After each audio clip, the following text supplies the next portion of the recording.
प्रेम से बोलिए जिमुत वाहन भगवान की जय। प्यारे भक्तों, आज आप सभी श्रवण करें जितिया व्रत कथा। प्यारे भक्तों, जितिया व्रत की नई नई कथा सुनने के लिए हमारे चैनल को सब्सक्राइब करना ना भूलें। तो आइए श्रवण करते हैं जितिया व्रत की पावन कथा। बहुत समय पहले की बात है। एक नगर में भोला नामक राजा का शासन हुआ करता था। वह दिल का बहुत अच्छा, दयालु और अपनी प्रजा को खुश रखने वाला राजा था। प्रजा की हर इच्छा को पूरी करता था। अगर राजा की प्रजा को कोई भी दिक्कत होता था तो राजा को उसका पता चलता तो तुरंत ही उसका समाधान भी कर देता था। धन संपत्ति और खूब इज्जत होने के बाद भी राजा की पत्नी बहुत दुखी रहती थी। कारण बस एक ही था कि उसका कोई संतान नहीं था। उसे हमेशा से संतान प्राप्ति की चाहत थी, क्योंकि सालों से पूरी नहीं हो पा रही थी। राजा को भी यही दुख रह रहकर सताता था। राजा ने कभी भी अपना दुख को खुद पर हावी होने नहीं दिया। पूरे राज्य को पूरे दिल से, लगन से सेवा करते थे। एक दिन भोला राजा के राज्य में एक सिद्ध साधु पधारे। साधु महाराज गांव में घूम घूम कर लोगों से पूछने लगे कि वो कितने सुखी हैं।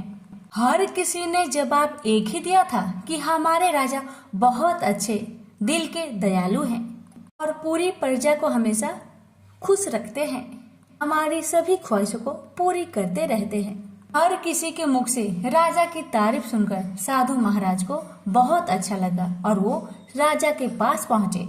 राजा से साधु महाराज कहने लगे, हे राजन, तुम्हारे राज्य में हर कोई सुखी है। ये देखकर मुझे बहुत अच्छा लगा। मैं तुमसे बहुत खुश हूँ, इसलिए मैं तुम्हें कुछ देना चाहता हूँ। राजा कहने लगे, मैं आपका दिया हुआ उपहार से अपने आप को बड़े भाग्यशाली समझूंगा। ये साधु महाराज ने राजा को एक टोकरी दिया। टोकरी देते हुए उन्होंने कहा कि ये कोई सामान्य टोकरी नहीं है। तुम चाहो इसमें जो भी चीज डालोगे वो चीज दो बन जाएगी। इस टोकरी का इस्तेमाल तुम कुछ ही वर्ष तक कर पाओगे। बात का ध्यान रखना। ना कहकर साधु महाराज वहाँ से चले जाते हैं। अब राजा टोकरी को उठाकर सीधे रानी के पास जाते हैं और रानी से सारी कहानी बताते हैं जो साधु महाराज ने बताई थी। राजा की बात सुनकर रानी अपने हाथ में से एक कंगन उतारकर उस टोकरी में डाल देती है। देखते ही देखते कंगन 1 से 2 हो जाते हैं। ये देखकर राजा रानी दोनों बहुत हैरान हो जाते हैं और साथ में काफी खुश भी होते हैं। दोनों सोचने लगते हैं कि हमारे राज्य में अब किसी चीज की भी कमी नहीं होगी और हर प्रजा की खुशी दुगनी हो जाएगी। इस टोकरी से हम भी अपनी प्रजा की सेवा किया करेंगे। दिनों की बात है, उसी राजा के पास एक श्यामलाल नाम का एक व्यक्ति अपने परिवार के साथ राजा और रानी से मिलने के लिए पहुंचता है, क्योंकि उन्हें पता था कि राजा हमेशा सबकी सहायता करते हैं, इसलिए हमारी भी सहायता अवश्य करेंगे। उन दोनों के पास एक छोटा सा नवजात शिशु था जो कि उनका ही बेटा था। रामलाल ने राजा रानी दोनों को प्रणाम किया और उसकी पत्नी ने भी किया और सारी कहानी बताया। हम आपके नगर के ही पास के नगर में रहने वाले हैं और हमें पता है कि आपका कोई भी संतान नहीं। इस बात का हमें बहुत दुख है और हमें पुत्र है, फिर भी हम बहुत दुखी है। कारण ये है कि हमारा बेटा, अगर इसे हम लोग पालन पोषण करेंगे तो ये मर जाएगा। 10 वर्ष के बाद ही इसकी मृत्यु हो जाएगी, क्योंकि इसे श्राप मिला हुआ है। इसलिए हमने सोचा क्यों ना अपने पुत्र को आपको दे दिया जाए और 10 वर्ष बाद मैं आकर अपने बेटे को लेकर चला जाऊंगा। रामलाल की बात पर राजा के कुछ बोलने से पहले ही रानी ने नवजात को अपने गोद में उठा लिया। दोनों का बहुत बहुत धन्यवाद किया कि आप लोग हमारे पास लेकर आए बच्चे को। राजा को पुत्र मिलने की खुशी तो था, लेकिन राजा बहुत परेशान हुआ सोचकर कि वो दोनों पति पत्नी अपने बच्चे को कैसे अपने से अलग करके यहाँ छोड़ के चले गए। ऐसी मजबूरी होगी उनका, अपने से अलग करके। माँ का कलेजा तो फट ही रहा होगा। राजा दिल का बहुत अच्छा था ना, इसीलिए उसके मन में ऐसे ऐसे विचार आ रहे थे। बस उसका मन में था कि कैसे भी करके इस बच्चे का पालन पोषण करके 10 वर्ष के बाद मैं उस माता पिता को, उसके पुत्र को लौटा दूंगा। राजा रानी बच्चे के साथ बहुत घुल मिल गए थे। धीरे धीरे समय बीतने लगा। अब 10 वर्ष होने ही वाला था। रानी को बच्चे के प्रति लगाव हो गया था। सोच रही थी कि इसके बिना मैं तो जी ही नहीं पाऊंगी। अब ये हमें छोड़कर चला जाएगा तो मैं तो मर ही जाऊंगी। रानी की बात सुनकर राजा बहुत परेशान हुए। तभी फिर उसी नगर में वो साधु महाराज आए और राजा के पास जाकर बोले, महाराज, हमने जो आपको टोकरी दिया था उसका समय पूरा हो गया है, उसे आप वापस कर दीजिए। फिर राजा ने रानी से कहा, रानी जी, टोकरी को बाहर ला दीजिए। साधु महाराज आए हैं, उन्हें उनकी टोकरी में लौटा देता हूँ। रानी ने टोकरी को बाहर रख दिया। तभी राजा अपने बेटे को लेकर वहीं से आ रहे होते हैं। तभी अचानक वह बेटा उस टोकरी में गिर जाता है और गिरते ही वह बालक 2 हो जाता है।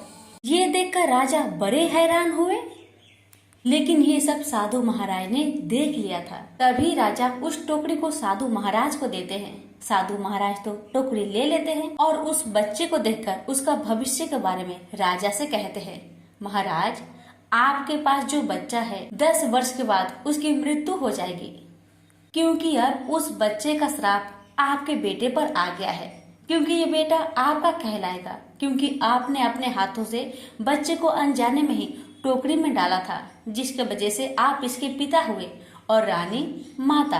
तभी राजा ने साधु महाराज को हाथ जोड़कर कहा, हे साधु महाराज, क्या कोई उपाय नहीं है इस बच्चे को बचाने के लिए?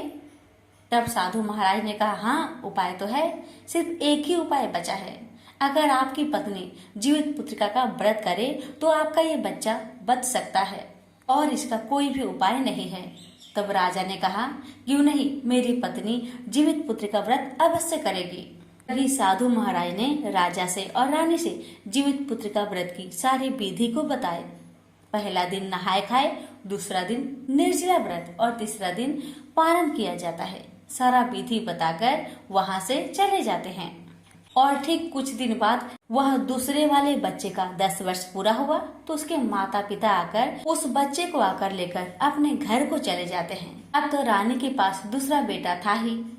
अब रानी ने मन में प्रतिज्ञा कर ली कि अगले साल से वो भी जीवित पुत्रिका का व्रत नियम पूर्वक और विधि विधान के साथ करेगी। अब जैसे ही अगला साल आया तो रानी ने जितिया का व्रत पूरा नियम पूर्वक किया। पहला दिन नहाए खाए का दिन था। नहाए खाए के दिन घर की साफ सफाई होती है तो रानी ने भी करवाया और भोजन में मरवा की रोटी, साग सब्जी बनवाया गया। रानी ने अपने नाखून को कटवाकर स्नान करके घर में पूजा पाठ करके मरवा की रोटी खाकर व्रत की शुरुआत की और रात के बहुत अच्छे अच्छे पकवान रानी ने अपने हाथों से बनाया। 7 किस्म की मिक्स सब्जी जिसमें नोनिया का साग डालकर रानी ने बहुत ही प्यार से बनाया और बहुत सारे पकवान भी बनाए। और ठीक 3 बजे भोर में सूर्य भगवान को, चीलो सियारी को, मरवाला लोग को झिंगुनी के पत्ते में भोजन देती है और हाथ जोड़कर उनसे क्षमा मांगती है, अगर मुझसे गलती से भी कोई गलती हुआ हो तो मुझे क्षमा करे और मेरे पुत्र की रक्षा करे। इतना कह के रानी कमरे में आकर कुछ भोजन करके पानी पी लेती है और अच्छे से मुंह को साफ करके फिर अपने कमरे में जाके सो जाती है। अब तो रानी को निर्जला व्रत रहना था। अब तो रानी दिन भर निर्जला व्रत रही। जैसे ही शाम हुआ तो पास के सभी लोग नदी में स्नान करने जा रहे थे तो रानी ने भी नदी में जाकर स्नान किया। सभी वहीं पे बैठकर जीवित भगवान का पूजन करते हैं, कथा को सुनते हैं और जीवतिया को अपने गले में धारण करते हैं। तो रानी ने भी पूजन किया, जीवित भगवान की कथा सुनी और जीवतिया को अपने महल में लाकर अपने बेटे के गले में पहनाकर फिर अपने गले में पहन लेती है और जीवित भगवान से प्रार्थना करती है, हे भगवान, मेरे पुत्र की रक्षा करे, इसकी उम्र को बढ़ाए।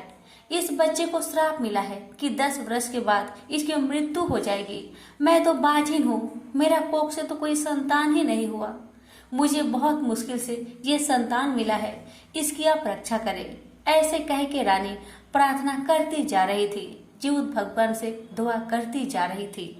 इसी तरह दिन तो बीत गया और रात भी बीत गया। जैसे ही सुबह हुआ, रानी स्नान करके घर में पूजा पाठ करती है और गरम गरम भोजन बनाकर जीवित भगवान का नाम लेकर भोजन को ग्रहण करती है।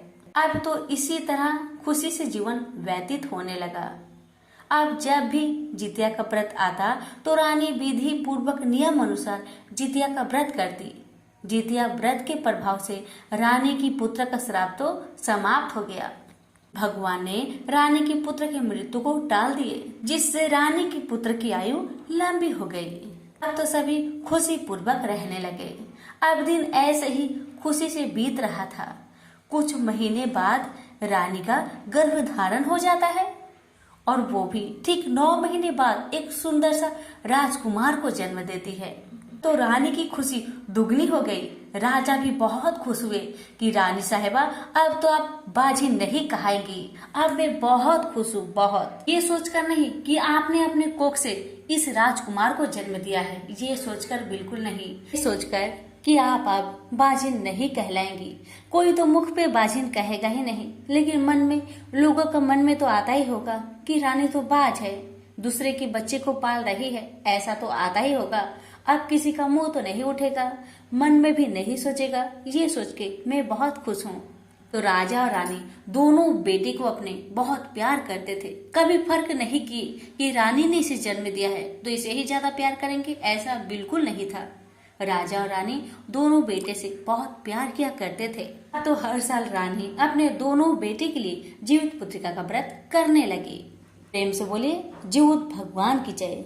हे जीवित भगवान, हे जीवित मैया, आपने जैसे राजा रानी पर अपनी कृपा करी, वैसे ही आपकी कथा सुनने वाले, कहने वाले, हुक्कारे भरने वालों पर सभी पर अपनी कृपा बनाए रखे। सभी के पुत्रों की आयु को लंबा करे, सभी को निरोगी काया दे।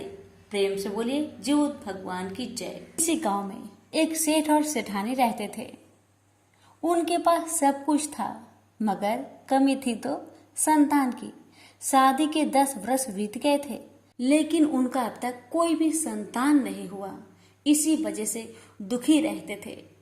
बहुत मुश्किल के बाद डॉक्टर वैद्य को दिखाकर एक पुत्र की प्राप्ति हुई। दोनों पति पत्नी बहुत खुशी हुई, लेकिन ये खुशी ज्यादा दिन तक टिकी नहीं। बच्चा 1 महीना जीवित रह के उसका मृत्यु हो जाता है। फिर से दोनों पति पत्नी दुखी हो गए। अब दुख के कारण पति काम करना छोड़ देते हैं। इससे उनका सारा धन समाप्त हो जाता है। पत्नी भी दुखी रहने लगी। दिन रात उसे बच्चे की याद सताने लगी। इसी तरह से दुख से, कष्ट से समय बीतने लगा। अब तो सेठ के पास घर चलाने के लिए कुछ बचा ही नहीं था। इसी कारण से सेठ विदेश चले जाते हैं ताकि कुछ कमा के लाए, उससे गुजर बसर हो सके। लेकिन सेठ गए तो वापस नहीं आए। घर में जो थोड़ा बहुत अनाज बचा था वो भी समाप्त हो गया। अब जीने के लिए सेठानी को कुछ करना तो था, तो सेठानी माटी काटने का काम शुरू कर दिया। दिन भर बेचारी माटी काटती, जो 2 पैसा मिलता उसी से अपना गुजारा करती थी। यहाँ पे सेठानी माटी काटा करती थी। उसी के पास एक बहुत बड़ा मैदान था, जहाँ पे रोज बच्चे खेलने आया करते थे। बेचारी माटी काटती और उन्हीं बच्चों को देखकर अपना दुख को भूल जाया करती थी। जब घर जाती फिर बच्चे का याद आता उसे और बहुत रोया करती थी। और जैसे ही सुबह होता वह माटी काटने निकल जाया करती थी। बच्चे फिर खेलने आया करते थे, उन्हें देखकर खुश हो जाया करती थी। ऐसे ही करके दिन बीतने लगा। एक दिन की बात है, सेठानी ने एक बहुत सुंदर छोटा सा पुतला तैयार किया। तैयार करते करते कब शाम हो गई उसे पता भी नहीं चला। और फिर जल्दी से सेठानी उस मिट्टी की पुतले को एक टोकरी में लेकर अपने घर को चली आई और उस पुतला का नाम रखी रामू। तो सेठानी उस बच्चे में ही अपने पुत्र को देखा करती थी। उसे लगता वही उसका पुत्र है। उसे देखकर अपने गम को भूल गई। सेठानी जब सुबह में मिट्टी काटने जाया करती थी, जो उसे 2 पैसे मिलते तो उसका कुछ कपड़े खरीद कर लाया करती और अपने बच्चे के लिए हर तरह का कपड़े बनाया करती थी। उसे भोजन खिलाया करती थी, उसे डांटा करती थी, उसे मनाया भी करती थी, ऐसा मानो कि उसका सच का पुत्र हो। अब तो सेठानी हर रोज अपने मिट्टी के पुतले को पीठ में टांगकर मिट्टी काटने ले जाया करती थी और काटने के बाद, काम करने के बाद फिर से उस पुतले को पीठ में टांगकर लेकर घर आया करती थी।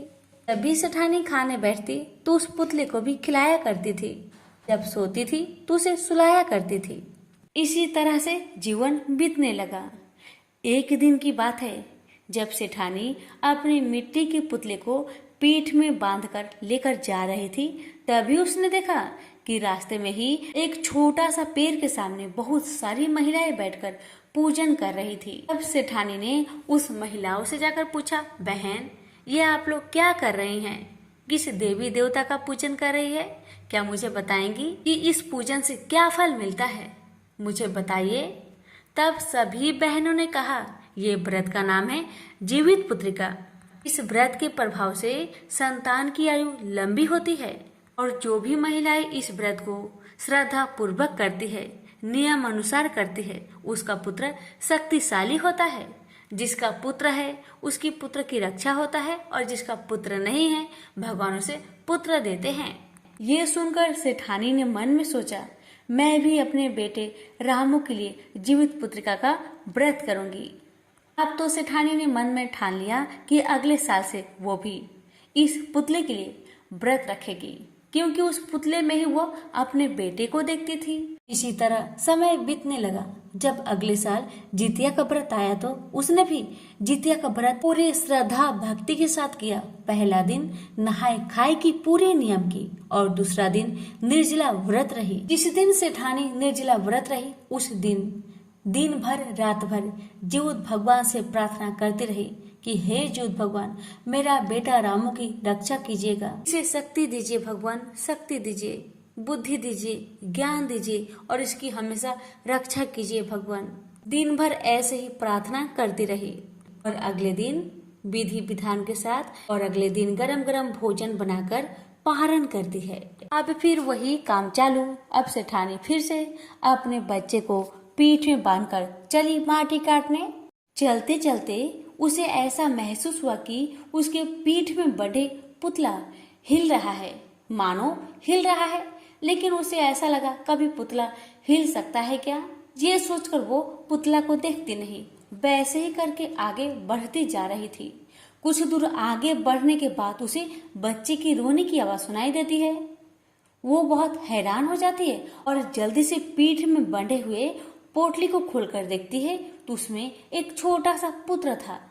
ये देखकर वो समझ गई, ये सब जीवत भगवान का कृपा है, ये सब जीवत मैया का कृपा है। उन्हीं की कृपा से आज मेरा मिट्टी का पुतला मेरा पुत्र बन गया। जीवत भगवान की महिमा अपरंपार है, जीवत वाहिनी की महिमा अपरंपार है। हे जीवत भगवान, आपको कोटि कोटि प्रणाम।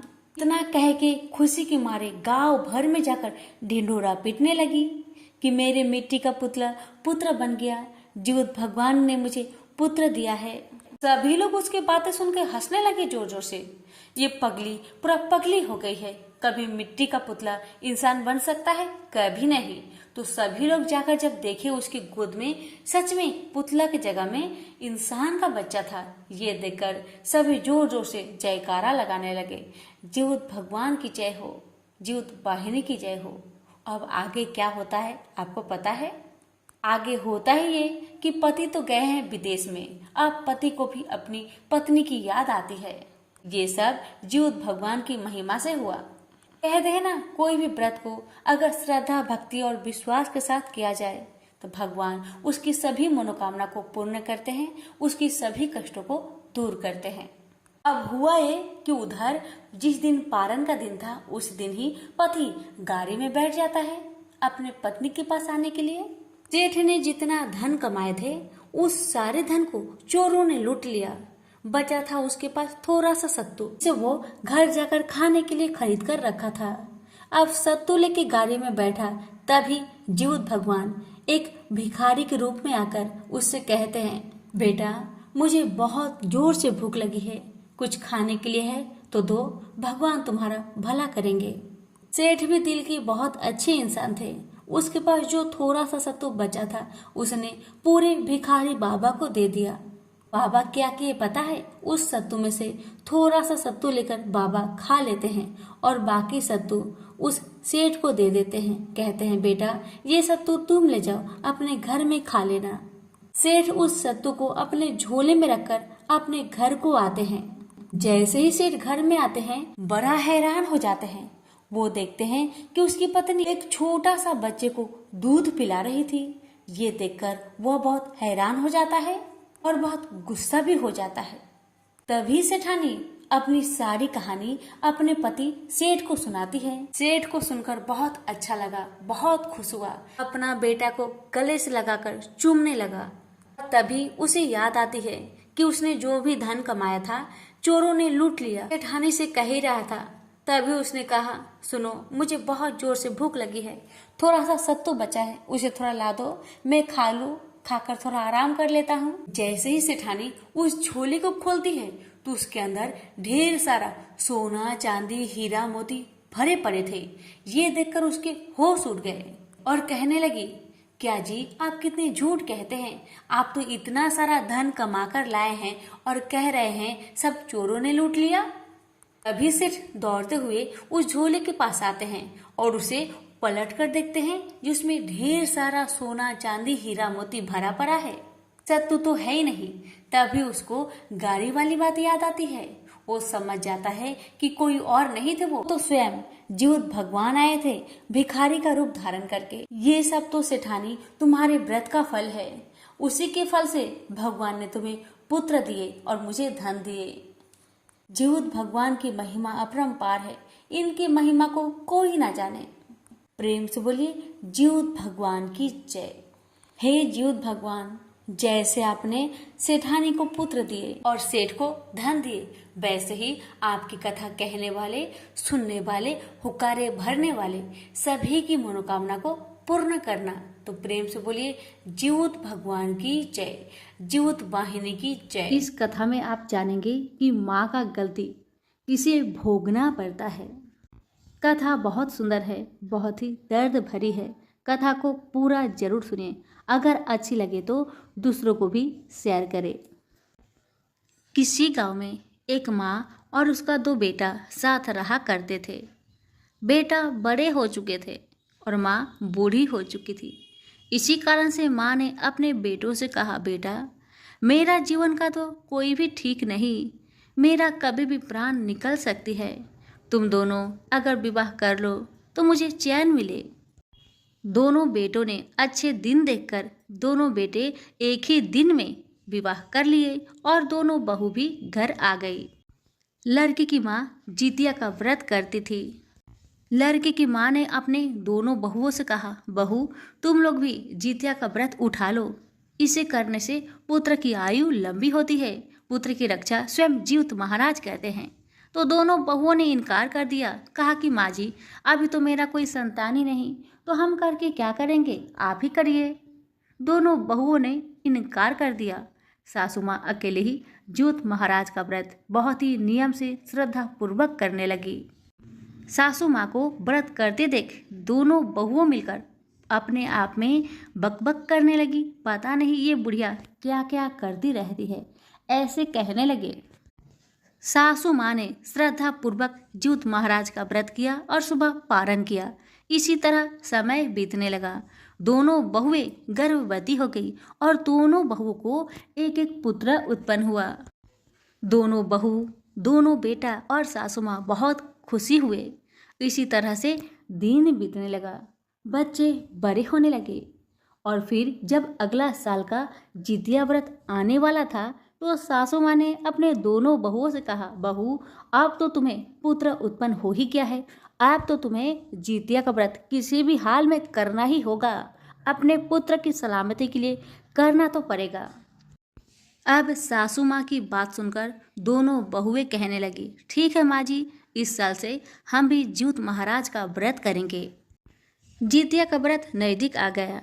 नहाए खाए का दिन था। सासू माँ घर के सारे कामकाज करके, स्नान करके बाजार जाकर सारी जितिया व्रत की सामग्री घर लेकर आती है और बहुओं भी अपना नाखून को काटकर बाल से स्नान कर लेते हैं। सासू माँ अपने बहुओं से कहने लगी, बहू, आज नहाए खाए का दिन है, जाकर मरुआ का रोटी बना दो, उसी से हम लोग व्रत की शुरुआत करेंगे। नहाए खाए के दिन मरुआ का रोटी खाना बहुत ही अच्छा माना जाता है। अब बहुओं ने मरुआ का रोटी बनाया। सासू माँ और बहुएं मिलकर मरुआ का रोटी का नाश्ता करते हैं। अब जैसे ही रात होती है तो दोनों बहुएं और सासू माँ मिलकर दाल चावल सब्जी रोटी मछली सारे भोजन पकाते हैं। बहुत से लोग हैं जिउतिया व्रत के दिन जिउत महाराज को मछली भी देते हैं और बहुत से लोग हैं जिउतिया व्रत में मछली नहीं देते हैं। जिनका नियम है जिउत महाराज को मछली देना वो मछली दे और जिनका नियम नहीं है वह सिंपल ही भोजन देंगे। अब जब सारा भोजन पक गया तब सासू माँ ने अपने दोनों बहू से कहा, बहू सारा भोजन में से थोड़े थोड़े भोजन को निकालकर एक अच्छे से बर्तन में रख दो। उस भोजन को हम सभी मिलकर 3 बजे भोर में जिउत महाराज को देंगे और बाकी जो भोजन बचे हैं उसमें से हम सभी मिल बांट कर खाएंगे। और सभी ने उस भोजन में से मिल बांट कर खाया और रात को सो गए। और जैसे 3 बजा सासू माँ ने अपने दोनों बहुओं की दरवाजा को खटखटाया और बहुएं जब उठ गई तो सासू माँ ने उन्हें नई नई बरस दिया और सासू माँ ने कहा, बहुओं तुम लोग अभी इस बरस से अपने मुख को अच्छे से साफ कर लो।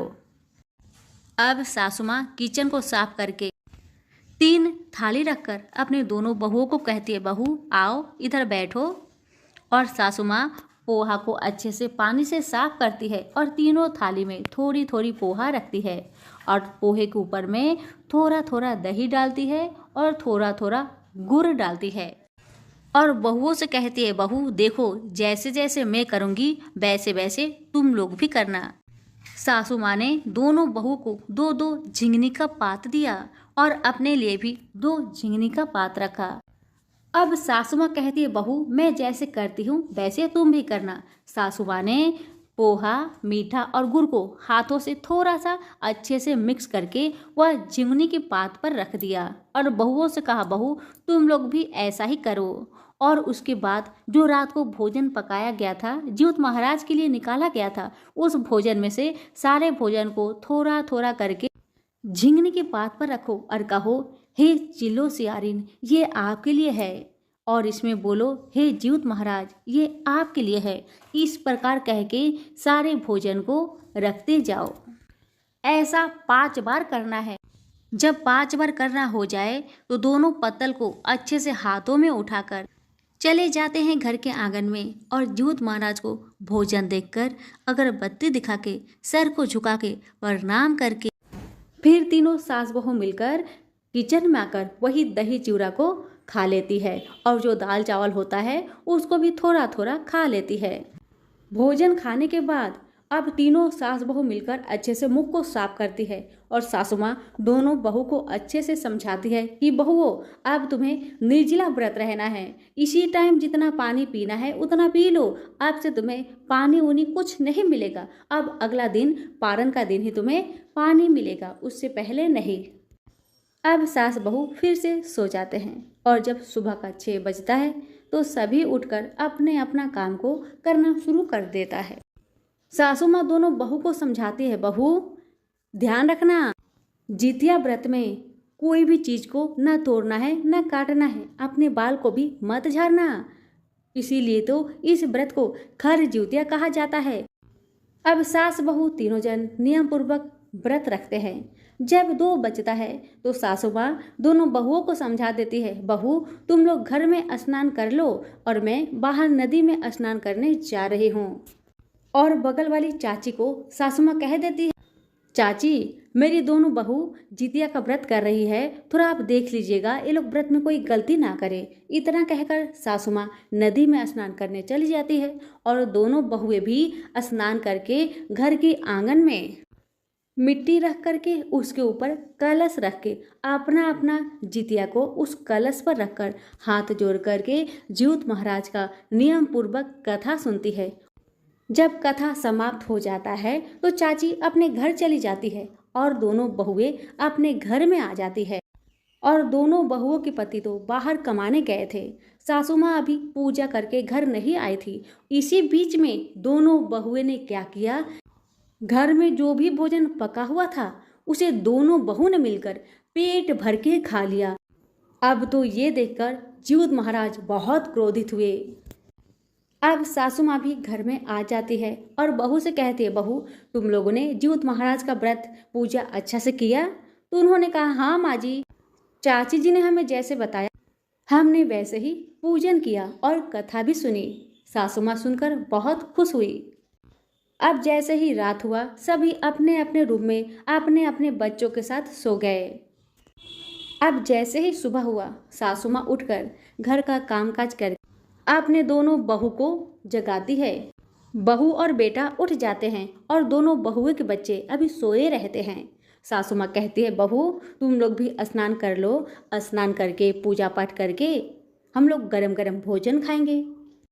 जीउत महाराज के व्रत में भोजन को गरम गरम खाया जाता है, इसलिए मैं जाती हूँ स्नान करके भोजन पकाती हूँ। तुम लोग स्नान करके तब तक आओ, फिर मिल बांट के भोजन पकाएंगे। इधर सासू माँ भोजन पकाने में लग गई, दोनों बहू स्नान करने गए। जैसे ही बहू स्नान करके आई, बहुओं ने घर में पूजा पाठ किया और सासू माँ कहने लगी, बहू बच्चे अभी तक उठे नहीं हैं, उन्हें जगा दो, मुंह धुला के कुछ खाने के लिए दे दो, तब तक मैं भोजन पका रही हूँ। अब दोनों बहू जैसे ही अपने बच्चे को जगाने जाती है तो उनका बच्चा मरा हुआ मिलता है। ये देखकर दोनों बहू चिल्ला चिल्ला कर रोने लगी। बहू की चिल्लाने की आवाज़ सुनकर सासू माँ दौड़ कर गई तो सासू माँ ने देखा दोनों बच्चे मृत पड़े हैं। ये देखकर सासू माँ के पैरों तले जमीन खिसक गई। अब दोनों बहू रो रो कर अपने सासू माँ के दोनों पैर पकड़ लेती है और कहने लगती है अपनी सारी कहानी कि माँ आप जब स्नान करने नदी में गई थी तब हम दोनों मिलकर जीउत महाराज का पूजन करके भोजन पेट भर के खा लिए थे। शायद ये सब उसी का परिणाम हुआ है। बहू की बात सुनकर सासू माँ बहुत क्रोधित हुई और सासू माँ ने कहा, रे मूर्खे, रे लालची औरत, तुमको मैंने पहले ही बताया था जितिया का व्रत पुत्र के लंबी आयु के लिए रखा जाता है, लेकिन तुमने जितिया का व्रत के दिन ही भोजन कर लिया। मैंने तुम्हें मना किया था जे एक बूंद पानी भी नहीं पीना चाहिए और तुमने भर पेट भोजन कर लिया। सासू माँ ने अपने दोनों बहू को बहुत सुनाया और दोनों बेटे ने भी अपने पत्नी को एक एक जोर से तमाचा मारा। दोनों बहुओं मिलकर कहने लगी, माँ जी मुझे मार डाले लेकिन मेरे बेटे को जीवित कर दीजिए, मेरे बेटे को जीवित कर दीजिए। सासू माँ कहने लगी, अब तो एक ही रास्ता है तुम्हारे बच्चे को जीवित करने का, वो है जीउत महाराज। उनका भक्ति करो, उनका ध्यान करो, जीउत महाराज जरूर कुछ ना कुछ करेंगे ही। अब दोनों बहू मिलकर अपने अपने बेटे को गोद में लेकर जहाँ पर जीउत महाराज का पूजन किया था वहाँ पे बैठकर रो रही है और भगवान से हाथ जोड़कर प्रार्थना कर रही है, हे जीउत महाराज, हमने आपका व्रत किया लेकिन व्रत के दौरान ही हमने भोजन कर लिया, उस गलती के लिए क्षमा करें। अब ऐसा गलती हम कभी भी नहीं करेंगे और दुनिया भर में आपका व्रत का प्रचार करेंगे कि सभी औरत निर्जला व्रत रहे, इस व्रत में कुछ भी खाए पिए नहीं, पारण के दिन ही गरम गरम भोजन करें। हे जीउत महाराज हम पर कृपा करें। और तभी सासू माँ भी जीउत महाराज से प्रार्थना करने लगी, हे जीउत महाराज, मैंने तो आपका व्रत सच्चे मन से किया है, जब तक आप इन दोनों बच्चे को जीवित ना करें तब तक मैं एक बूंद भी पानी नहीं पीऊंगी, चाहे आप मेरा प्राण ले लें, मगर मेरा लाल, मेरा दोनों पोते को आप जीवित कर दे, अन्यथा मैं अन्न पानी छोड़कर अपना प्राण त्याग दूंगी। इसी तरह से सास और दोनों बहू और दोनों बेटा अन्न छोड़कर जीउत महाराज का ध्यान कर रहे हैं। इसी तरह सुबह से रात हो गया लेकिन पोता जीवित नहीं हुआ क्योंकि जीउत महाराज बहुत क्रोधित थे। लेकिन जीउत महाराज कठोर हृदय के नहीं हैं। उनका व्रत जो भी सच्चा मन से करता है भगवान उसकी सारी इच्छा को पूरी करते हैं, पुत्र प्रदान करते हैं, पुत्र की रक्षा करते हैं। भगवान ने उनका दुख तकलीफ देखा कि सभी अन्न छोड़कर बैठे हैं, इसलिए भगवान ने एक बालक का रूप धारण किया और जैसे ही सुबह हुआ भगवान उनके घर में आए और दोनों मृत बालक के सिर को स्पर्श करके वहां से चले गए। और थोड़ी देर में ही मृत बच्चा जोर से बोल उठा, माँ, ओ माँ, आज कितना लेट हो गया, आप तो हमें जगाई नहीं। इतना कहते ही दोनों माँओं मिलकर अपने बेटे को बाहों में पकड़ लिया और जोर जोर से रोने लगी और जोर जोर से ज्यूत महाराज की जय जयकार करने लगी। ज्यूत महाराज की जय हो, ज्यूत महाराज की जय हो।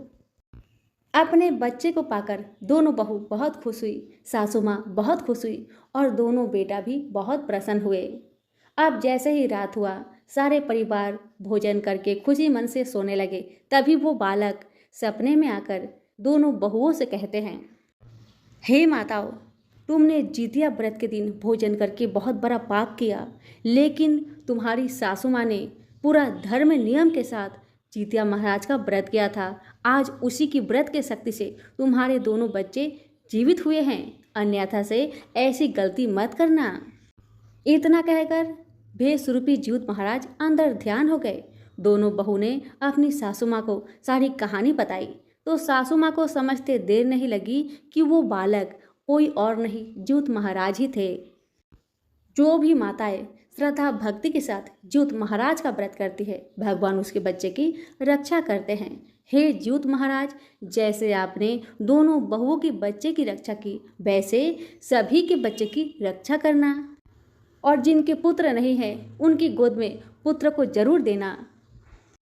सभी प्रेम से बोलिए ज्यूत महाराज की जय हो। कथा अगर अच्छी लगे तो अभी लाइक करके दूसरों को शेयर जरूर करें और चैनल को सब्सक्राइब कर ले। गंधर्वों के राजकुमार का नाम जिमुतवाहन था। वे बड़े उदार और परोपकारी थे। जिमुतवाहन के पिता ने वृद्ध अवस्था में वानप्रस्थ आश्रम में जाते समय इनको राज्य सिंहासन पर बैठा दिया, किंतु इनका मन राजपाट में नहीं लगता था।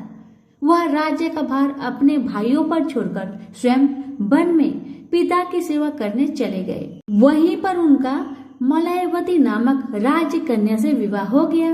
एक दिन जब वन में भ्रमण करते हुए जिमुतवाहन काफी आगे चले गए, तब उन्हें एक वृद्धा विलाप करती हुई दिखी।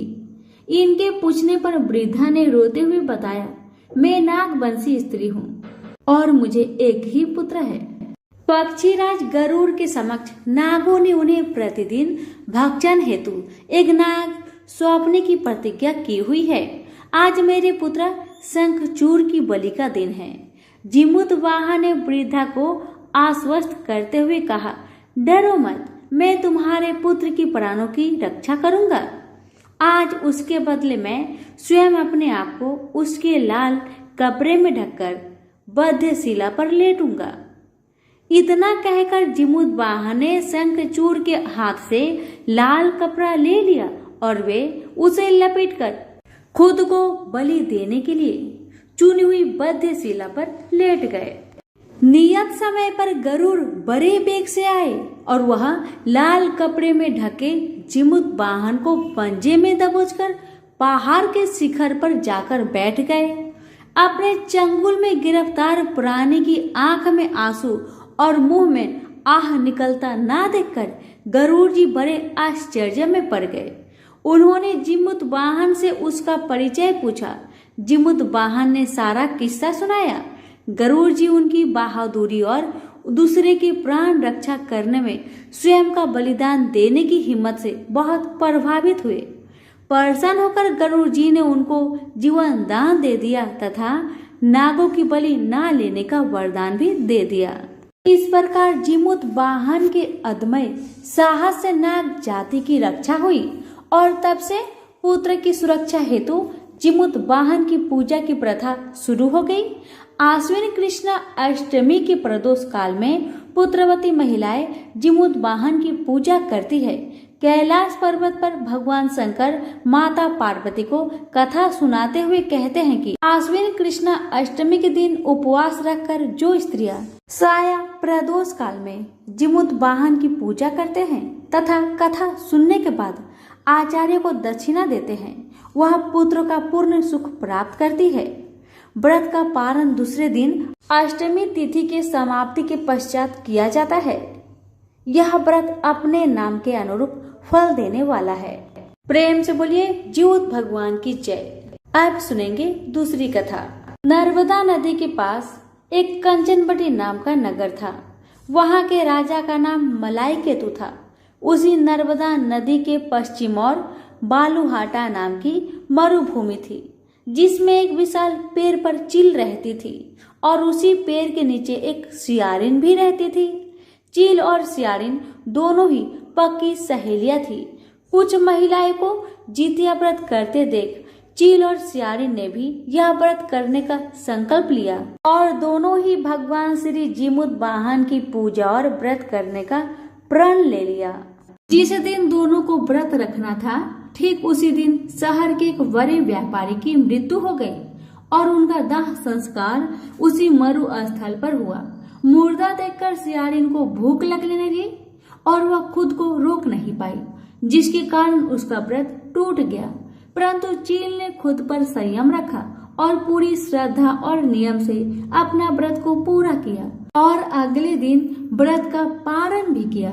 इसके बाद अगले जन्म में दोनों सहेलियों ने पुत्री के रूप में एक ब्राह्मण परिवार में जन्म लिया। उनके पिता का नाम भास्कर था। चील बड़ी बहन और सियारिन छोटी बहन बनी। बड़ी बेटी का नाम सिलवती रखा गया और उसकी शादी बुद्धिसेन के साथ हो गई। छोटी बहन का नाम कपूरावती रखा गया और उसकी शादी उस शहर के राजा मलाई केतु से हुई और छोटी बहन कपूरावती कंचनवटी नगर की रानी बन गई।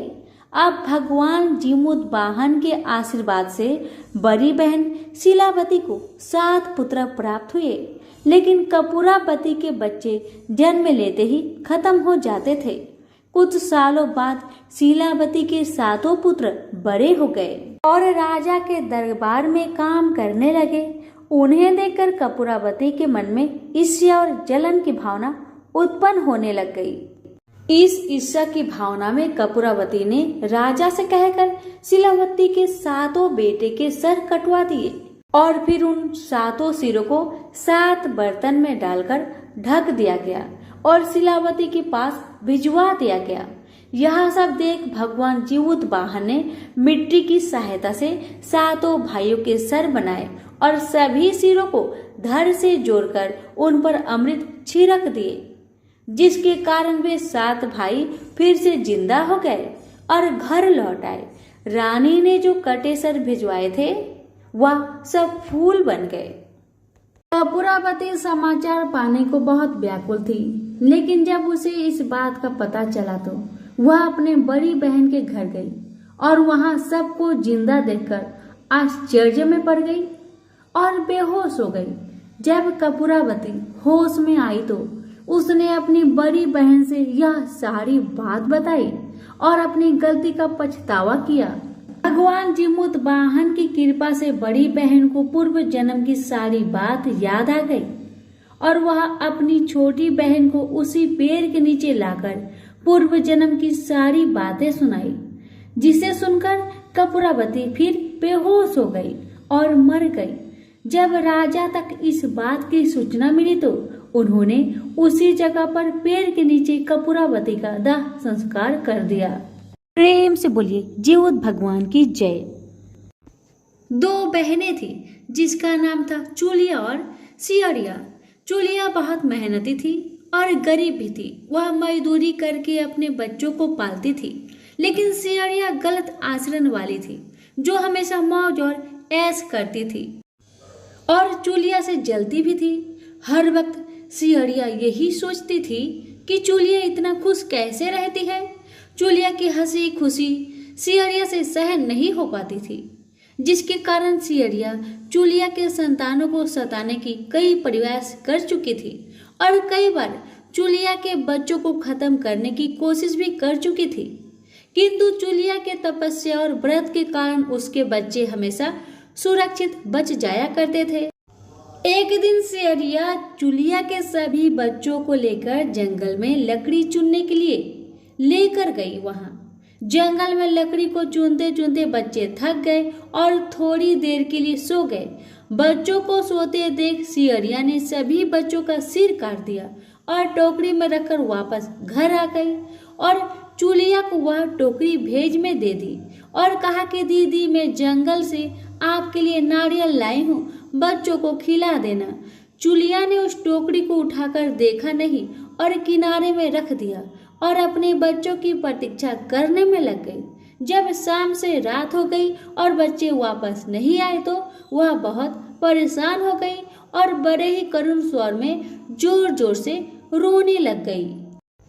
करुणा भरी स्वर को सुन शंकर पार्वती जी से रहा नहीं किया और उन्होंने महादेव जी से कहा कि हे प्रभु, कोई दुखियारी बहुत रो रही है, उसके रोने में बहुत दर्द छुपा है, मुझसे बर्दाश्त नहीं हो पा रहा, हमें चलकर देखना चाहिए कि कौन रो रहा है और क्यों रो रहा है। तब इस बात पर महादेव जी ने कहा कि यह मृत्यु लोक है और यहाँ पर यही सारी साधारण सी बात है, लेकिन पार्वती के हठ के कारण महादेव उनके सामने झुक गए और चूलिया के पास जाकर उसके रोने के कारण पूछने लगे। महादेव जी की पूछने पर चूलिया ने अपने रोने का कारण विस्तार से बता दिया। शंकर जी ने जब ध्यान लगाया तो उन्होंने चूलिया के बच्चों को जंगल में मृत पाया, जिसके बाद शंकर जी ने पार्वती जी को अनुरोध किया और बच्चों को पुनर्जीवित कर दिया। बच्चे नींद से उठकर मौसी को ढूंढ रहे थे, किंतु मौसी वहां नहीं थी। बच्चे डरकर घर आ गए और मौसी के सारे कार्य माँ के सामने बता दिए। यह सब सुनकर चूलिया सियारिन के पास जाकर लड़ने लगी कि तुम मेरे बच्चे को जंगल में क्यों अकेला छोड़कर आई। दोनों बहनें में लड़ाई शुरू हो गई और यह लड़ाई 7 दिन 7 रात तक चल रही, जिसके बाद दोनों ने उस जंगल में एक तपस्वी को घटना सुनाई। घटना को सुनने के बाद तपस्वी ने दोनों को आदेश दिया कि तुम दोनों जाकर पास में खेल रहे बच्चों को बाल से पकड़कर घसीटते हुए मेरे पास लेकर आओ, उसके बाद मैं निर्णय करूंगा। चूलिया बच्चे की माँ थी, उसने बच्चों की पीड़ा देखी नहीं जा सकी, उसने महात्मा के वचनों का पालन नहीं किया, लेकिन सियारिया दौड़ती हुई गई और खेलते हुए बच्चों को बाल से पकड़कर खींचकर ले आई। जिसके बाद तपस्वी ने सियारिया को यह श्राप दिया कि हर जन्म में इसी प्रकार तू सदैव जलती रहेगी और दुखी होती रहेगी। जो महिला किसी बच्चे की पीड़ा और माँ की ममता को नहीं जानती, वो जीवन भर धरती पर दुख भोगने के अलावा और कुछ नहीं कर पाएगी। प्रेम से बोले जीवत भगवान की जय। अब सुनिए चौथी कथा। 2 बहनें थी, एक का नाम था सुखिया और दूसरी का नाम था दुखिया। दोनों का भाग्य उनके नाम जैसा ही था। दुखिया गरीब थी और बहुत दुखी रहती थी।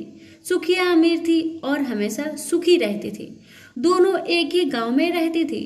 दुखिया सुखिया के घर में काम करती थी, साफ सफाई करती थी, खाना बनाती थी और जो खाना बच जाता था वह खाना सुखिया दुखिया को दे देती थी। इसी तरह दुखिया का घर चलता था। समय बीतता गया, दोनों को बच्चे थे। सुखिया को 2 पुत्र थे और दुखिया को भी 2 पुत्र थे। जब जितिया का व्रत आया तो दोनों बहन जितिया का व्रत रखती थी। दुखिया सुखिया के घर में काम करती थी। व्रत के दिन दुखिया ने सुखिया के घर में जो चावल फटका, उससे जो खुर्दी निकला वह अपने लिए रख ली और साफ चावल सुखिया को दे दी। फिर साग चुनी। साग चुनने का मतलब पत्तियों को डंडल से अलग करना। बढ़िया वाला साग सुखिया के लिए रख दी और जो डंडल था वह अपने लिए रखी। अब दुखिया ने सुखिया का घर सारा खाना बना दिया और अपने घर चावल की खुर्दी और साग की डंडल लेकर गई। बनाने के लिए खुर्दी का चावल और साग की डंडल बनाकर वह खाना अपने बच्चों को खिलाई और खुद भी खाई। उसके बाद दुखिया सोने चली गई। आधी रात में एक बूढ़ी औरत उसके घर पर आकर दरवाजा खटखटाती है तो दुखिया पूछती है कौन है। तब बूढ़ी बोलती है बेटा हम हैं। दुखिया ने उठकर फटाक खोला और पूछती है अम्मा आपको क्या चाहिए, इतनी रात में आप यहाँ किस लिए आई हो। बूढ़ी बोलती है बेटा मुझे बहुत भूख लगी है, कुछ खाने को दे दो। दुखिया उसे घर के अंदर ले आती है और कहती है हम लोग बहुत गरीब हैं, आज मैंने खुर्दी का चावल और साग की डंडल बनाया है, क्या आप खाएंगी। तो बूढ़ी कहती है हाँ क्यों नहीं खाएंगे, हमें बहुत भूख लगी है, हम वही खाएंगे। दुखिया अंदर जाकर खुर्दी चावल और साग की डंडल लाती है और बूढ़ी को देती है। खाने के लिए बूढ़ी खाना खाने के बाद कहती है कि मुझे अच्छे से कुछ दिखाई नहीं देता। इतनी रात के अंधेरे में मैं अपने घर कैसे जाऊंगी? तो दुखिया कहती है, कोई बात नहीं, आप यहीं पर सो जाइए, सुबह अपने घर चले जाना। तो बूढ़ी दुखिया के घर में ही सो जाती है। फिर थोड़ी देर बाद उठकर बूढ़ी बोलती है, बेटा मुझे पैखाना लगी है, कहाँ करूँ? तो दुखिया कहती है, मेरे घर में बाथरूम नहीं है, इसलिए आप उधर कोने में कर लीजिए। बूढ़ी पूछती है कि बेटा भर भर करे या छर छर करे? दुखिया नींद में थी तो कहती है, माता जी भर भर कर दो, मैं सुबह साफ कर दूंगी। फिर थोड़ी देर बाद बूढ़ी पूछती है कि बेटा मैं अपने हाथ कहाँ साफ करूं? तो दुखिया कहती है, आप मेरे सर में अपने हाथ को साफ कर लीजिए। जब सुबह होती है तो दुखिया को यह सब सपने जैसा लगता है कि सोते समय मुझे कोई सपना आया होगा। वह ज्यादा कुछ नहीं सोचती और नदी में नहाने के लिए चली जाती है। जब वह नदी में नहाती है और अपने बाल धोती है तो उसके बालों से होते हुए जो पानी बहता है वह सोने का पानी होता है। आसपास की सभी महिलाएं यह देखकर चकित हो जाती है और कहती है कि तुम्हारे बालों से तो सोने का पानी गिर रहा है, क्या बात है? फिर उसे रात की सारी बात याद आती है। वह दौड़कर अपने घर की ओर भागती है, यह सोचकर कि उसका घर पैखाना से गंदा हुआ होगा, पहले उसको साफ करना होगा। जब वह अपने घर जाती है तो देखती है कि घर के हर कोने में ढेर सारा सोना बिखरा पड़ा है। यह सब देखकर दुखिया बहुत खुश हो जाती है और सोचती है कि जीतमान बाबा की कृपा है, यह सब तो माता का रूप धारण करके मेरे घर आए और मुझे इतना आशीर्वाद दिए। अब दुखिया अमीर हो जाती है और सुखिया के घर जाकर काम करना बंद कर देती है। दुखिया जब अपना व्रत पूरा करती है तो अपने पुत्र से कहती है कि जाओ मौसी के घर से तराजू लेकर आओ, यह नापने के लिए कि यह सोना कितना है। बच्चा बहुत खुशी से सुखिया मौसी के घर जाता है और तराजू मांगता है। तो सुखिया पूछती है कि तराजू पर क्या नापना है? तो बच्चा बोलता है, मेरे घर में बहुत ढेर सारा सोना है, उसी को मम्मी नापेगी। सुखिया कहती है, खाने के लिए तुम्हारे पास कुछ भी नहीं है और सोना नापोगे, मुझसे झूठ कहते हो। तो बच्चा कहता है, नहीं, मैं झूठ नहीं बोल रहा हूँ। सुखिया सोचती है, जब तराजू मांगा है तो कुछ न कुछ तो जरूर नापना होगा, इसलिए वह तराजू के पीछे गोंद लगा देती है कि जो भी नापेगा वह थोड़ा सा इसमें चिपक जाएगा। दुखिया जब तराजू पर सोना नापती है तो कुछ सोना का टुकड़ा उस बूंद में चिपक जाता है। जब बच्चा तराजू लौटाने आता है तो सुखिया उसको उलट पुलट कर देखती है तो उसे तराजू में सोना लगा हुआ मिलता है। सुखिया सोचती है उसके घर में जरूर कहीं से सोना आया होगा, इसलिए वह कई दिन से काम पर भी नहीं आ रही है। सुखिया उसके घर जाकर देखती है कि यह सोना कहाँ से आया। जब सुखिया दुखिया के पास जाकर पूछती है कि तुम्हारे पास कहाँ से इतना सोना आया कि तुम तराजू मंगाई नापने के लिए, तो दुखिया उस रात की सारी कहानी अपनी बहन सुखिया को बताती है। दुखिया का मन एकदम सच्चा था, इसलिए वह सब कुछ बता देती है। लेकिन सुखिया के मन में लालच आने लगा कि दुखिया के पास हमसे ज्यादा धन आ गया। अब अगले जितिया में मैं भी खुर्दी का चावल और साग का डंडल बनाऊंगी। फिर अगले साल जितिया व्रत दोनों बहन ने रखा। सुखिया के पास हर तरह का सुख था और धन भी था, फिर भी वह जितिया के दिन चावल फटक कर साग चावल फेंक दी और खुर्दी अपने पास रख ली। साग को तोड़कर पतिया फेंक दी और डंडल अपने पास रख ली और वही बनाई। खा पी कर पूजा पाठ करके सोने चली गई। फिर आधी रात में उसके घर में भी बूढ़ी आई और दरवाजा खटखटाती है। सुखिया उसका इंतजार कर रही होती है। वह तुरंत दरवाजा खोलकर बूढ़ी को अपने घर के अंदर ले आती है। बूढ़ी बोलती है, मुझे बहुत भूख लगी है, कुछ खाने को दे दो।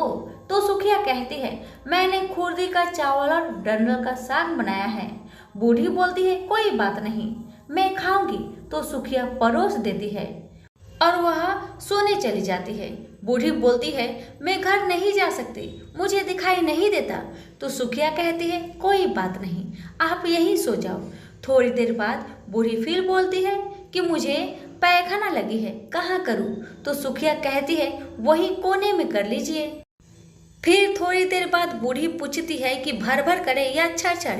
इस समय सुखिया को याद नहीं आता कि दुखिया ने क्या बोला था, तो सुखिया बोली माँ छड़ कर दीजिए। फिर बूढ़ी पूछती है कि बेटा मैं अपना हाथ कहाँ साफ करूँ? सुखिया कहती है मेरे सर में साफ कर दीजिए। बूढ़ी अपना हाथ सुखिया के सर में साफ कर देती है।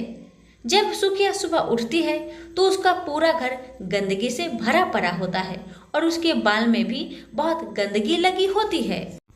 यह सब देखकर सुखिया बहुत दुखी हो जाती है और उसे बहुत गुस्सा भी आता है। वह अपनी बहन दुखिया को बुलाती है और उसको गुस्सा करती है कि तुमने हमसे झूठ कहा और मेरा पूरा घर गंदा करवा दिया। तो दुखिया पूछती है कि तुमने क्या कहा था, भर भर या छड़? तो सुखिया कहती है मैं तो छड़ बोली। तो दुखिया कहती है यहीं पर तो तुमने गलती करी और तुम्हारे पास तो सब कुछ था, किसी चीज की कमी नहीं थी, फिर भी तुमने लालच किया। मेरे पास तो कुछ भी नहीं था, तुम्हारे पास तो सब कुछ था। तुम्हारे घर जीतमन बाबा भेष बदल कर आए, लेकिन फिर भी तुमने उन्हें अच्छा खाना नहीं परोसा। मेरे पास तो कुछ भी नहीं था, इसलिए मैंने उन्हें कुर्दी का चावल और साग का डंडल परोसा था। तुमने अपने घर आए भगवान का अपमान किया, सब कुछ रहते हुए भी तुमने साग और भात खिलाया।